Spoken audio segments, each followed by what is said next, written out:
Hello, and welcome to this Explore Analytics webinar on how Explore Analytics real-time dashboards can help drive CMDB accuracy in the long term. My name is Guy Edwab. I'm the Chief Technology Officer of Explore Analytics. Let's get started. So, the reason that we're gathered is because we want to have the CMDB be a real source of truth and accuracy. And we want to make sure that we're all clued in on what the value of having a up-to-date and accurate CMDB.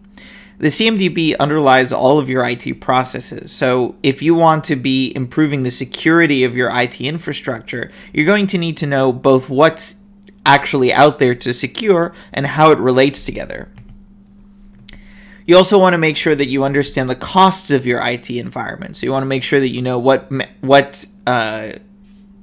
infrastructure you're maintaining, what infrastructure might actually be duplicative or might be able to be retired, and make sure that you have that up-to-date information so you're not buying new capacity when you actually have the capacity that you need.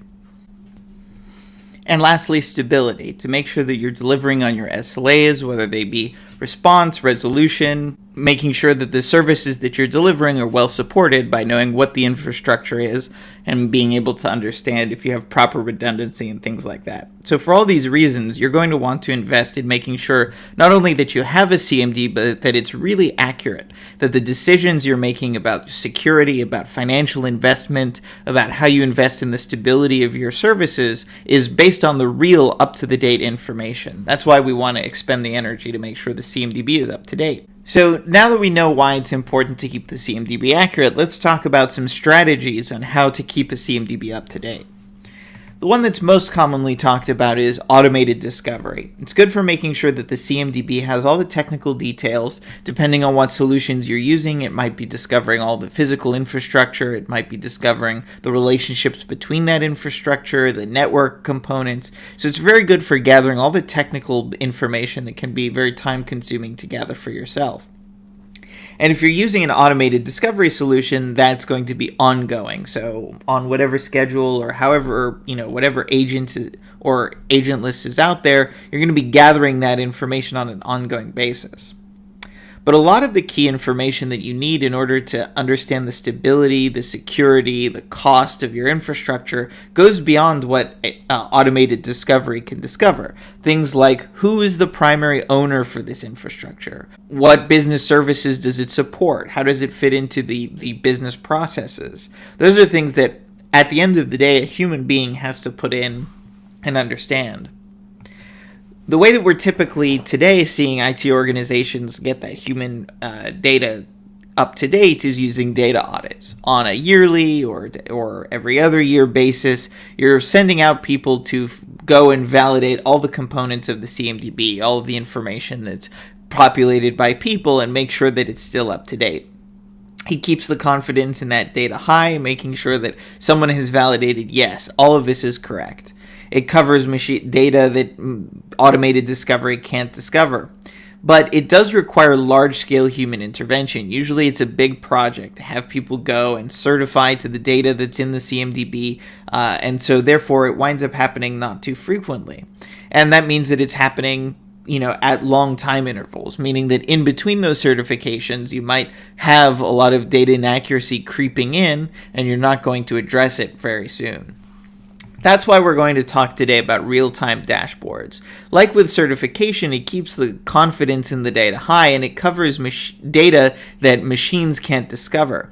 But instead of doing it as one big project every few years or 18 months, we're going to leverage human intervention incrementally on an ongoing basis. It's a great complementary process to discovery, where you're identifying issues as they come up and making sure that they're addressed by the appropriate people on an ongoing basis.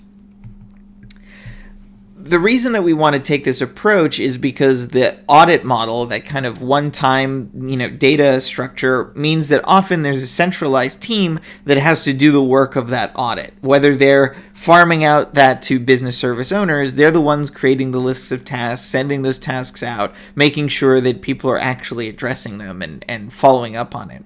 So it can create a real resource bottleneck, and that's the reason why in the real world, people aren't performing those audits as much as they should. It takes a lot of time, and things can very easily fall through the cracks. With the dashboard, the real-time dashboard approach, you have a real opportunity to involve everyone in the process by having business service owners or location owners, or, if you do it by stacks of infrastructure, a Linux team and a Microsoft team, that whatever those responsible teams are, you're involving them in the process on an ongoing basis and empowering them to do that work directly so that you don't have a resource bottleneck, you don't have one centralized team that has to do all the work.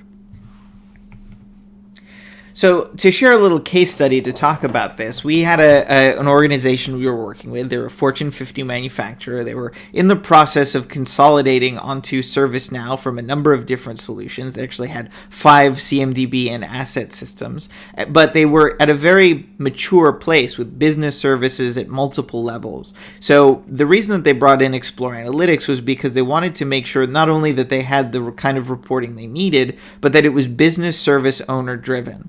That those owners of services could run reports themselves and have real-time access into their the stack of information, as well as the SLAs and incidents that were associated to that CMDB stack, and be able to get that for themselves.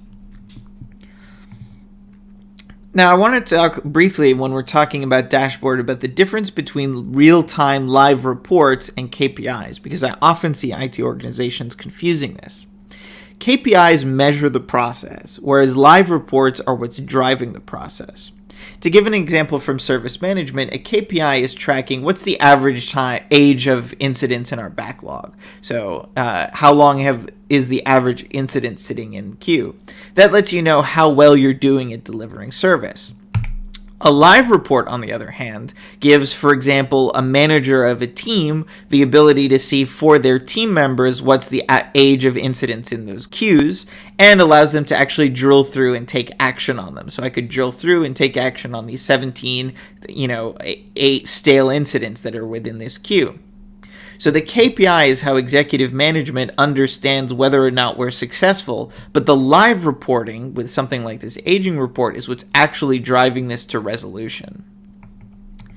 Another example from the CMDB is what's the average time it's been since the CI was last updated. That lets you know overall what your CMDB health and quality is. But with live reports, you're not just understanding what the current health is, you're driving it to resolution. So I can see for my business services how many CIs have not been updated in the last year. And then I can again drill through, take action, and make sure that's up to date. Now, it's not to say that one is better than the other. You need both, and you need one tool that can deliver you both without limitations around either. You need to have engaged people within the CMDB process who are driving these data issues to resolution on an ongoing basis, and the KPIs for the executive management to feel comfortable that that process is happening. When both of these are in place, you can have real confidence that your CMDB is up to date, that data quality issues are being tackled in a clear and quick way, and you're not bottlenecking resources. Everyone from the top executive management down to individual stakeholders are able to do their part and see where they fit into the process. And a case study that really illustrates this is a Fortune 50 beverages company. They were using it around, again, a lot of understanding KPIs. They were using Explore Analytics around the understanding of KPIs, like how old are incidents, how long have they been since they were actioned on. But when they moved to a model of having real-time aging reports that drove those aging incidents to resolution, they saw 30% improvement in those what they call stale incidents within the first 6 months, because they were putting the power in the hands of the technicians to actually drive those to resolutions, rather than regularly telling them, hey, you're doing well, or hey, you're not doing well. So again, marrying KPIs and real-time advanced reports into one user interface. That's where Explore Analytics comes in. Explore Analytics is a unified, holistic reporting tool for both ServiceNow and other sources of data, seamlessly integrated. So if you want to have self-service reports that you run ad hoc, those real-time dashboards that are actually driving things to resolution, or those ongoing KPIs and standard metrics, Explore Analytics allows you to get across all of those without any limitations and without requiring an administrator to be setting up reports, or without requiring code or script to get to some of these more advanced reports. That's what Explore Analytics is able to bring to the table. So let me show an example that really illustrates that from end to end. So I'm going to go to my environment of ServiceNow, and here's an Explore Analytics dashboard that's embedded directly in the ServiceNow user interface. It knows who I am, it's embedded in the ServiceNow user interface, so from a user's perspective, it just feels like part of what I'm looking at. To show a little bit of the difference between KPIs and real-time reports and being able to see both, I have here one tab in my dashboard is focused more on those KPIs, so I can see things like completeness. What percent of my CIs have blank fields in places like blank serial numbers or blank business owner fields, or blank locations? What percent of them have been certified using, in this case, ServiceNow's certification process, and how many have failed certification? And is that getting better or is that getting worse over time? So with a KPI, we're trending that over time. How many CIs are orphaned that don't have any relationships, and how long has it been since they've been last updated or certified? So I have this kind of end-to-end view to be able to say what's the quality of this across all these different processes. And if I want to dig into this in specific and I want to say, actually, I want to see what this is like for our Linux server team, I can use the slicer to be able to slice down to that component of data, and it's going to show me my scorecard for that. But this is the KPI component. Now I want my team to help improve this further. We can see some numbers here that are getting better but aren't necessarily ideal. So let's jump over and take a look at what the business service owner would be driving in order to get people to actually improve this. So one thing I want to really highlight is that because I'm logged in through ServiceNow and Explore Analytics is contextual to the user, we're actually filtering dynamically to show just the business services that list me as the owner. So I own these 4 business services, and all these other reports here are going to be filtered to just the different CIs that roll up into those business services. That's a capability that we have that's beyond the ServiceNow reporting set, which is automatically filtering based on upstream business services. So I can see just the CIs that roll into BlackBerry, bond trading, and IT services. Now these reports are showing me, for example, my CIs based on the last time they were updated. So how many of them, haven't been updated in the last year versus the last 30 days. I can also see here my CIs that have data quality issues. I can see some that have blank serial numbers, blank assigned to, blank models. And I can see overall what's the, what percent of my CIs are complete versus incomplete. And if I want to drill down further, I can say, okay, for these incomplete, show me them by class, so that now I can see my CIs and I can see what classes are incomplete. All of these are in real time, and they're also drillable to the data. So let's take a look at this BlackBerry service. I have 8 that have blank serial numbers, 8 that have blank assigned to, and 5 that are blank models. So I'm going to drill through the details on this row, and it's going to show me for those CIs, all of those, for that business service, all of the CIs with those issues. And let me take one of these mail servers and open that up. So now I can see this email server, and I can see that there is in fact a blank serial number. So once I've validated what that serial number is, and I select someone to assign it to, and I get that appropriate model, I'm going to save that. And once that's updated, if I look at my CIs with data quality issues, you'll see that now this blank serial number, blank assigned to, and blank models have all been reduced because I've addressed that.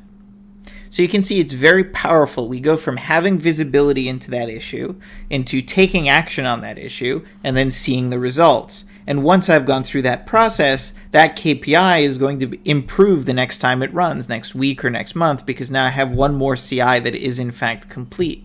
So this real-time report allows those business owners and the people that they delegate authority to to very quickly take ownership of this. That's what's going to drive my CMDB to remain accurate over time, not just as a one-time project, but remain accurate over time.